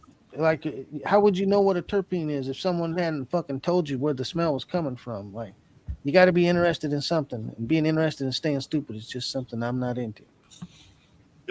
Well, I know people that take a little bud, throw it in their tea, and they're getting an effect from the tea, and it's not a temperature high enough to start the decarboxylation, but it's the THC. That's what they say. But you can decarboxylize at low temperature if it stays there long enough. You can decarboxylize under UV light. You can decarboxylize in a microwave. You don't just have to have high temperature to decarboxylize cannabis. And so somebody that has a very slow metabolism that you give juiced cannabis to, it could stay in their system long enough to begin to decarboxylize very minute amounts of THC to the point where someone ends up with enough for it to affect them. Like, again, senior citizens that have never used cannabis. I've had multiple seniors in their 70s and 80s have an effect from CBD cannabis that's tests under 0.3% THC. Like, it can be very detrimental to someone that if that's their first experiment, they may never go back to cannabis to help them with what's wrong with them, and they'll live the rest of their life in pain, anxious, depressed, and afraid of a plant that they never were to begin with because it was given to them by someone who claims they know a plant well enough to offer to someone as a medicine, but didn't take into effect that the person that gave it to them wasn't them. It wasn't yourself. It was someone completely different that reacts to cannabis in a whole new way. Well, Leighton, I remember you talking about Pauline and the effect that she had with high THC cannabis, and it would just lay her on the floor. Yep. And again, it's not something that you want to play with. It's something that you really have to appreciate. I mean, she would always do prayers over the medicine that she made for people and bless it so that it was, in the right form, in the right dilution for the client. Again, it's putting intention into it, and that intention is what Tony's talking about. Is it's either through thought, experience, or just through blessing it and putting your passion into it while you're making it, and that's the difference between a bad trip and a good trip, right? Yeah, the ritual of cannabis is gone these days. Like they've taken something that we used as a social glue, where it brought us all together and made us stick, and turned it into something that is a way to ensure that none of us come together. It's given to us in a stick that's got added terpene profiles to it that fucking, like, you don't want everybody in a circle sucking on your dab pen. If you got a dab rig, you're not passing that around to 12 different friends. You can't carry it in your car with you unless you're Mr. Burns over here, my boy. Like, the way cannabis is used today, it's changed completely. Just saying, I used to go to a concert and pass a joint around, and today everything's fucking concentrates and how well it washes and shit. And like, the high lasts for 30 minutes. It doesn't last forever. Like, as a kid, I'd get high and be high all day off the joint. And today I can smoke a gram of concentrate. That's absurd. Like, well, something's going on besides I smoke too much weed. There has to be a chemical reaction that's happening that's keeping it from lasting for that many hours. Like, I have ran into some cultivars that do, but because I don't have access to testing, I can't go, what's in this one that's making it last for 4 to 5 hours that's not in another one that's related to it, but the high off that's only 2 hours. Like, what's different? That's something that I've been so interested in and wishing I could have access to for 20 years, man. I wish I could do that. Yeah, I remember those days too. You'd take a couple hits off of a joint, like 5 hours later, you're still fucking laughing your ass off. Yeah, like when's the last time someone gave you a hit off a joint and after the hit you were like, no, dude, I'm good. Like, you knew you needed to stop because you had to do some shit, right? Like when's the last time it happened? Like I couldn't tell you the last time someone gave me. Actually, I probably could. It was when Mean Gene gave me some oil spill at the fucking Emerald Cup in 2014. The moment I took a hit, I was partying with 4 of my friends, and there 2 of them. One of them had his parents with him, so there were 6 of us in the house, and we're just loud, fucking joking, having fun. I took a hit and stopped everything, pulled my phone out, and had to record the moment because the weed was that good. That's the last time I smoked some weed that made me stop everything. It was time traveling. I made a video. It's on Facebook. I'm like, this is some fucking time travel shit right here. It just took me all the way back to 1988. Like, so I saved a bud of that shit and brought it home and gave it to my mom and my brother. Didn't say nothing besides, here's some weed. My mom went upstairs and rolled a joint. My brother did the same. Within 5 minutes, they both come downstairs and were like, where'd you get the fucking eggplant? Because we used to have a plant that tasted just like that. And I knew they were going to know what the fuck they were tasting as soon as they tasted it. And they did both come down here. They're like, what the fuck? Where'd you get it? And I'm like, Mean Gene, that motherfucker had the weed we've been looking for since 1988 when we got busted. He's got that shit. And that's the last time I smoked weed that made me freeze and stop and be like, oh shit, my life's about to change, right? And it just don't happen enough no more. Yeah. So can you talk on your pure medicine for pain? I'm intrigued. It's LA Pure Kush Fim cross to my Ghost of Candida. The Ghost of Candida is AC/DC Harlequin cross to my Ghost of Boneyard. The Ghost of Candida had sequenced with DNA for THC and CBD, and she is a CBD cultivar. So I crossed that plant because the power I know that my Ghost of Candida has, I've given it to a few people that use it for seizures. And it has quite a good effect for it. I crossed that over to the LA Pure Kush that came to me from Kevin. It's a clone that Kevin's had for like 20 years that is probably the most medicinal plant that he's come across in his career, from what he said. It works great for nerve pain, MS, seizures, great for neurological effects. So those two together should bring beautiful pain medication. It should help with quite a bit of different things, from arthritis to, like I said, MS, PTSD. It's going to work for quite a lot of stuff. It's not a cultivar produced for high THC. It's not recreational weed. That's just like the name, pure medicine. It's the only reason she was created. Cool. So Leighton, this one's for you, man. Can Leighton tell us about the epifluorescent microscope attachment? Hopefully I'm not mistaking on the name. No, you're not. It's essentially a black light that attaches to your microscope so that you can actually identify mycorrhizae fungi. It also does some other interesting things. There are some bioluminescent bacteria, not common, but they do exist. I know, for instance, like there's a certain type of flagellate that grows in bioluminescent bays. There's also an algae that when you move it or disturb it, it lights up in a epifluorescent way. That's the tides that you see out here in Southern California on certain nights with a dark sky. You'll see those flagellates or the algae. I think it's blue-green algae light up. So it's an interesting thing, but you can literally, get a black. Some of the phones have like black light app that you can download, and then you can use that to shine on your regular microscope. So you don't need to buy that camera, but if you have the camera, then just use it as it is. And if you want to see more, check out Shooting the Soil, and we've actually had him on, and he's used his epifluorescent on the show to show some of this stuff as well. Did you guys all freeze, or is it just? No, I'm just actually reading. Okay. Okay, and I'm not looking at the comments right now. I'm just looking at the questions, so I'm not seeing anything. So we'll go to the next one. What's your favorite cultivar, and why is it? Yeah, that he's just trolling right now. But my favorite one is my Ghost of One Hitter Quitter. It's named after my pit bull. Ghost of Boneyard times One Hitter Quitter.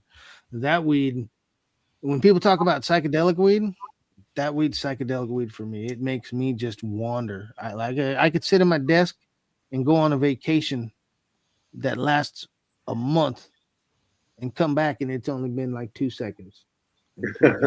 Like the first time I smoked that weed, Nesman, who's here in the comment section, he caught me fucking tripping. So I've got a speaker right next to me. On the back, it's got a power light, and it reflects off my TV in a weird angle. And I was over here staring at that light for like 40 minutes and shit, trying to figure out where it came from the first time I smoked that weed. And until Nesman said, he's like, "You're high as fuck, ain't you?" And I was like, "Oh shit, there's other people here." Like, I had completely went somewhere else. I love that weed. I just love it. Fucking, it's my favorite. It tastes like fucking old school OG and gas, but propane, paint thinner. Like, I love it. And that's my kind of weed. It makes my brain just stop working. That's what I need. My brain's always going. Even when I'm sleeping, I'm thinking of shit. It drives me crazy. So is that a seed line that you have still for people to purchase? I think there's still some on Dogga Garden. So it's called the Ghost of One Hitter Quitter. They also did it in a reverse form. It's called Bone Dog, which is the One Hitter Quitter female times the Ghost of Boneyard. So it's in a regular and a femme version for folks that are looking for it. And that's Dagga Love on Future Canada's project.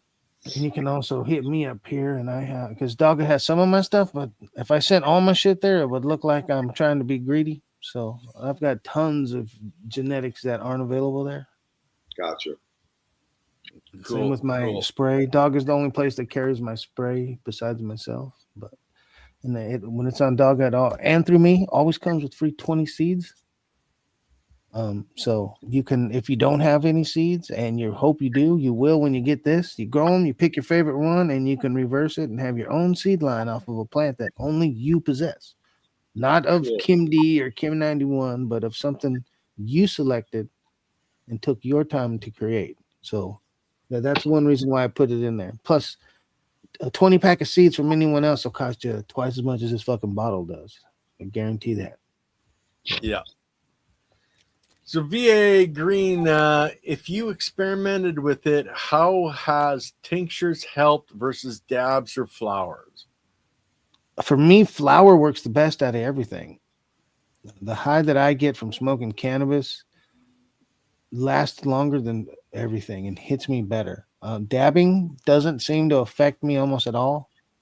I dab, and it's like almost instantaneously I want another dab.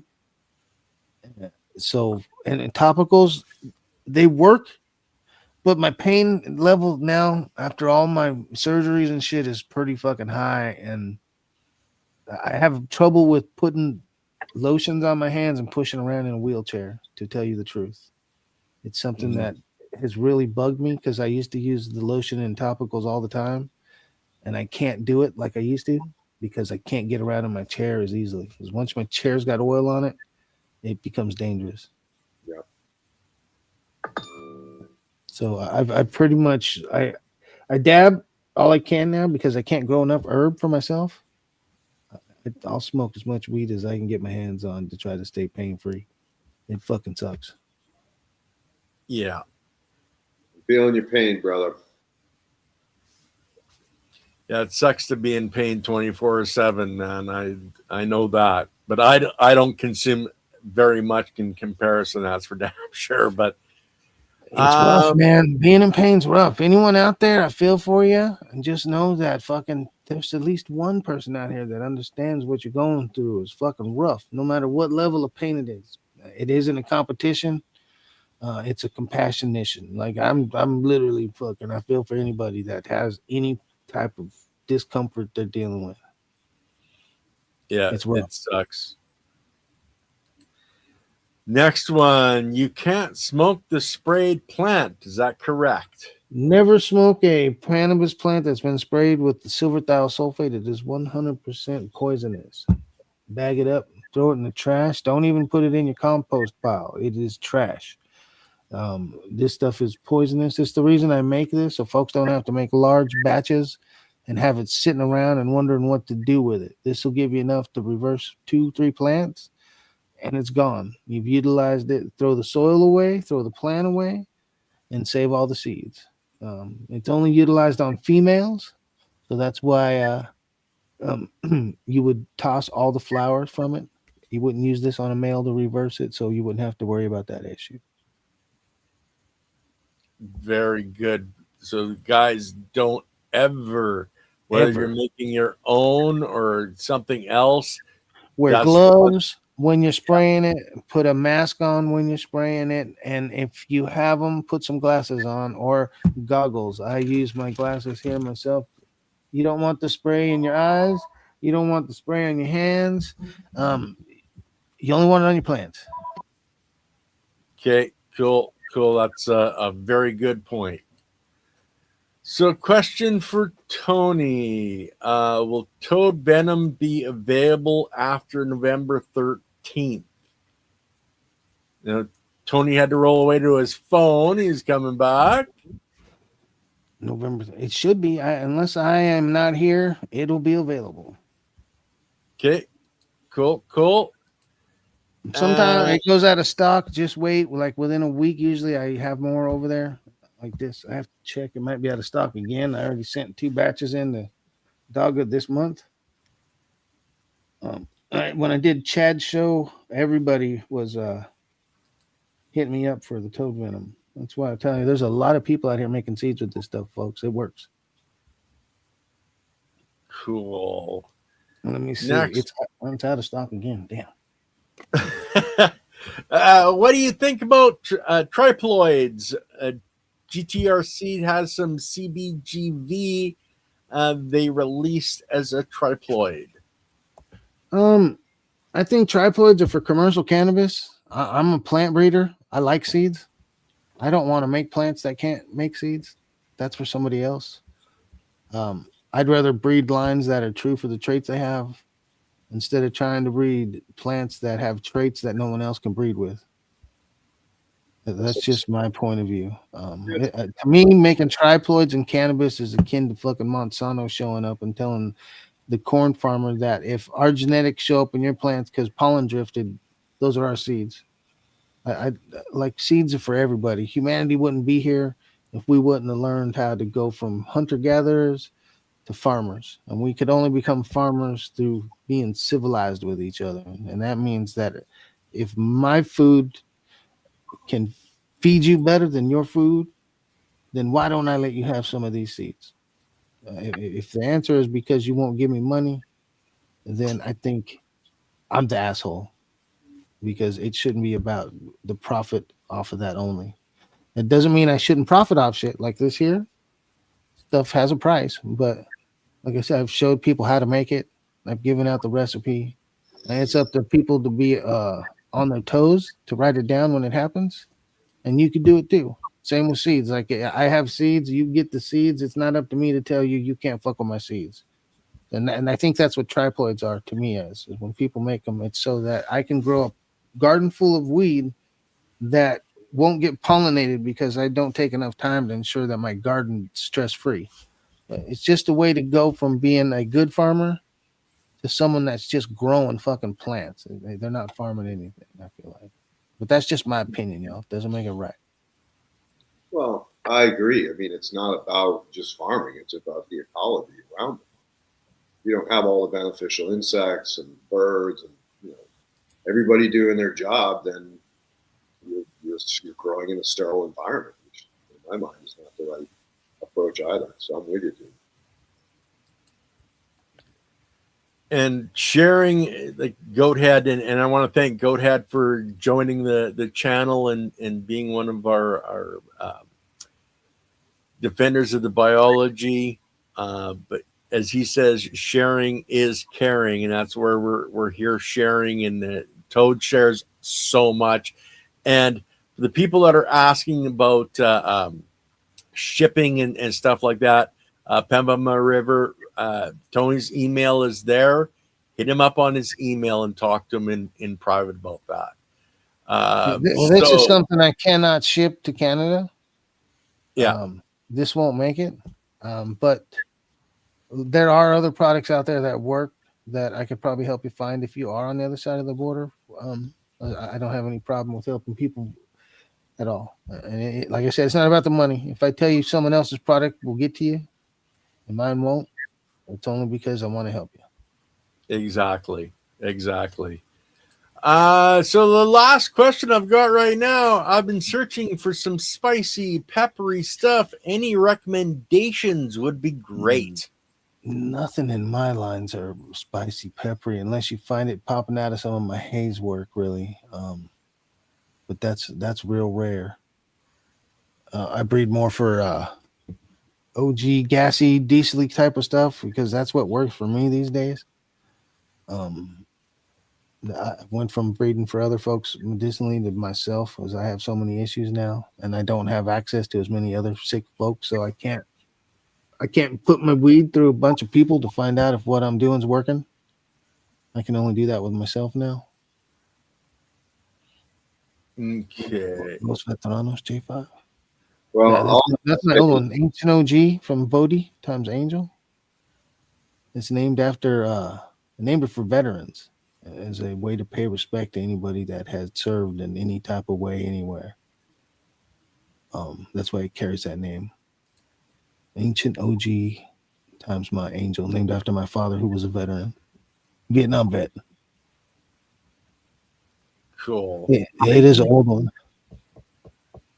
Well, Toad, I really want to thank you for coming on today and sharing your knowledge. It's like I said, it's been a long time since we've talked, and better yet, had an opportunity to have you on the show and you share your knowledge, because you are one of the bright lights in this community as far as everything that you've done over the years for people, all kinds from all walks of life. You've been generous and given of yourself. So a little respect to you today, my friend. Thank you for all that you've done.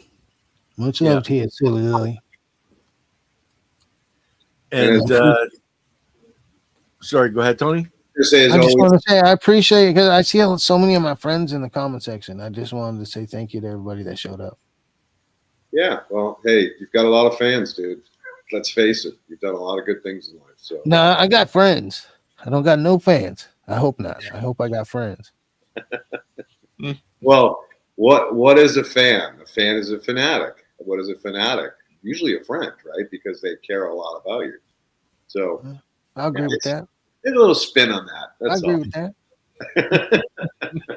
Ken, as always, thank you so much for putting all the time in behind the scenes to make this happen every week. And Tony, thanks for giving us a full 2 hours of your knowledge and wisdom.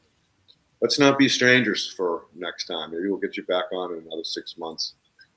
Keep your legacy rolling so that more and more people hear about you and your lines, because again, you're breeding some amazing seeds, and with that new reversing product, I think that's really kind of cool for people that want to really kind of go after it and see what comes, because it's an adventure. And that was always the cool thing about the Canvas plant, was especially the F1s. You never knew what the hell you were going to get, right? Sometimes you get this really cool outlier, and wish you had kept it, not smoked it all. Yeah, and then putting it into seed form is the only way you're keeping it, because we've already learned cloning is not the way. We as cannabis community, we cloned for 40 years now, and our techniques have led to sick plants that don't produce the way they used to or represent as they once did, and that's because our techniques in a whole are shit. Right? Because we didn't have access to agricultural techniques, and because the techniques that were being used weren't being shared because it was illegal. We're stuck half a century behind other people that had the ability to talk to their peer about how they were. How in the fuck did you get that fucking corn plant to fucking live like that? How did you get blue to come out of this instead of red? Like, talking to someone else about what you love is how we expand the community. It's a word that too many of us take for granted. We say it and we never act it out. Amen. All right, Ken, if you have any house cleaning you need to do today. Well, just that Andy and I are back on Wednesday. We're still covering his book. On Thursday, the ladies from Chiropractic Sexy are back on. That's talking more the human body and how to fix our human bodies. You know, we have this wonderful medicine, but it needs the help of your human body being aligned and in the right frequency, etc. Then, of course, Sunday we have Dr. Paula coming back on for her Sunday show. And then next Monday, as I was saying, we have a group of guys doing biochar, and we're going to be talking about Terra Preta and the other Terra something. I can't remember the name off the top of my head. So that's a great thing that you're going to want to really check out. And then, of course, we're going to have James Perkins back on here in a little while. He's supposed to be booking later today. We've got we were talking about the heat exchangers. I've got a gentleman that has knowledge on that for dehumidification.